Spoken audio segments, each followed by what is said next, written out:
This is Hidden Killers with Tony Brueski. I don't even know what to feel right now on this one.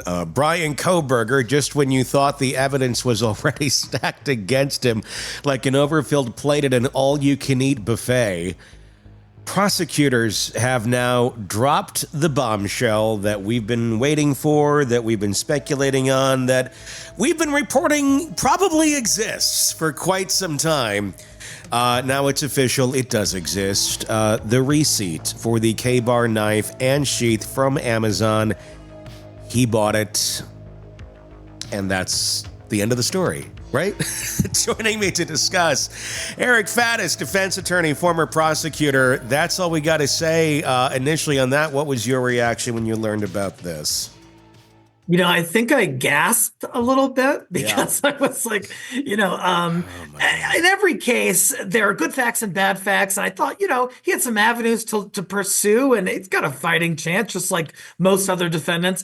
But this is problematic. This really sort of tips the scales, it appears, in favor of the prosecution, undercuts a number of defense arguments that they were considering presenting, it seems. This is a big development.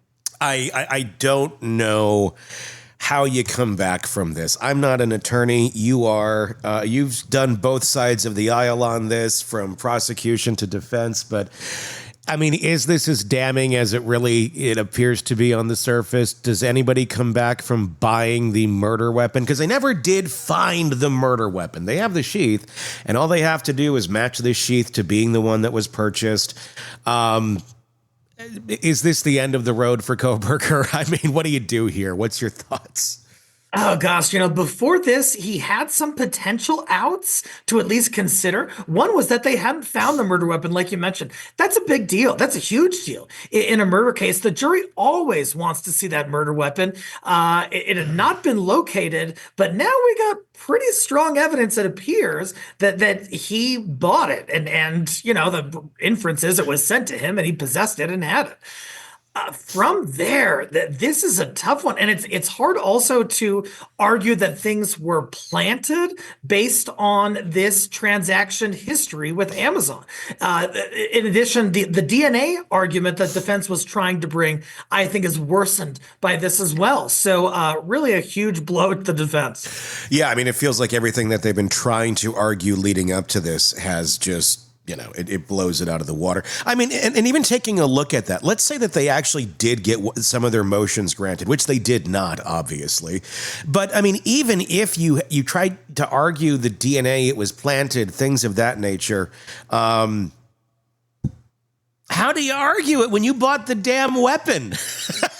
I mean, that was the last thing before we found this out was, that's the real killer is out there. We're going to find the real killer. You bought the damn thing on Amazon months before. And that's, I think, another key part of this. This happened months before the killings. I believe it was like back in May that he bought this. The killings were in November. That shows quite a bit of planning, and especially if we look back at his history of where he was driving around when he likes to look at the stars at night and, stalk girls in college at their homes. There's so much to this. The fact that shows a lot of premeditation, does it not, if he's buying this thing that early? I mean, can they argue, well, he bought it because he liked the knife and then just decided to use it because he had it around? Does it make a difference?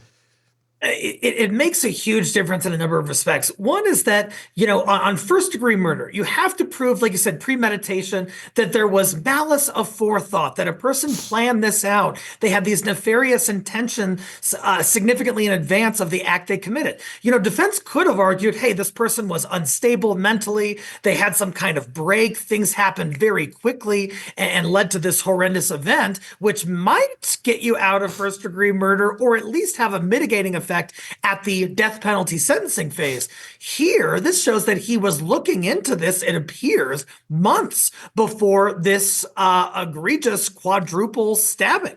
And so, where do you go from there? How do you garner sympathy when the timeline and the purchases and everything else are really starting to add up? And they've known this. Obviously, the defense has known this. The prosecution has known this. It's been in discovery for quite some time. It's just now finally the judge has said, we need to not do everything in secrecy. So they're dropping a lot of stuff. Does this all make sense when we look back, in retrospect now on the motions that Ann Taylor has attempted to get passed here that have all failed? Well, let's try this. Let's try that. Let's try this. And it all kind of keeps going to be a little bit more extreme, a little more fantastical. Now we're like last week, there's the third party culprit. Are we at the end of the road of attempts now? I mean, does it show, just as we were kind of contemplating, it seems like it's getting desperate. Is this why it was getting so desperate? Arguments about planting evidence are always kind of a Hail Mary. It appears, based on, what we know, that it doesn't happen very often at all. It does happen sometimes. But you're making this huge accusation that police planted this stuff to sort of tip the scales in favor of the prosecution. How in the world do you argue that this was planted now when you have receipts for buying it months before it's located at the scene of this quadruple murder? I just think that we're getting sort of to the end of the road in terms of outs that the defense can possibly present.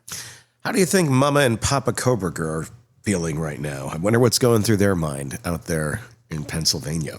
At this moment in time. I've got to imagine, if this evidence is authentic, which I have no reason to suggest it isn't, in terms of the Amazon purchase history, that the parents are, of course, overwhelmed and concerned and distraught, I'm sure. The father had some significant involvement in the aftermath in terms of driving Kohberger across the country. What did the father learn during that time? What did he know? And what acts did he take after receiving that knowledge? That's something that the government could be looking into.